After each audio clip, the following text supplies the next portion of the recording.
প্রায় 1114 কোটি টাকা ব্যয়ে 14 জেলায় বাস্তবায়নাধীন IT training and incubation centre প্রকল্পে পছন্দের প্রতিষ্ঠানকে কাজ দিতে আইন ভেঙে দরপত্র মূল্যায়ন কমিটির সভাপতি হওয়ার অভিযোগ ওঠে খোদ প্রকল্প পরিচালকের বিরুদ্ধে। এ বিষয়ে প্রতিবেদন প্রকাশের পর ভেঙে দেওয়া হয় ওই কমিটি। শুধু দরপত্র নয়, হাইটেক পার্কে জমি বরাদ্দ ও বাতিল সহ নানা অনিয়ম দুর্নীতির কথা বলছেন খোদ উপদেষ্টা নাহিদ ইসলাম। ডিজিটাল থেকে স্মার্ট বাংলাদেশের প্রতিশ্রুতি দিয়ে 2010 সাল থেকে ক্ষমতাচ্যুত হওয়ার আগ পর্যন্ত আইসিটি খাতে প্রায় 29,000 কোটি টাকার প্রকল্প নেয় আওয়ামী লীগ সরকার।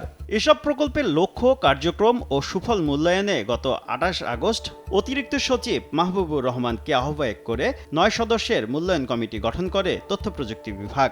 তবে কমিটিতে বাইরের কেউ না থাকায় মূল্যায়নের স্বচ্ছতা ও নিরপেক্ষতা নিয়ে শুরু হয় সমালোচনা। এদিকে সাবেক প্রতিমন্ত্রী জুনায়েদ আহমেদ পলকের কাছ থেকে এখনও উদ্ধার করা যায়নি আইসিটি বিভাগের ফেসবুক পেজ ও ইউটিউব চ্যানেলের পাসওয়ার্ড।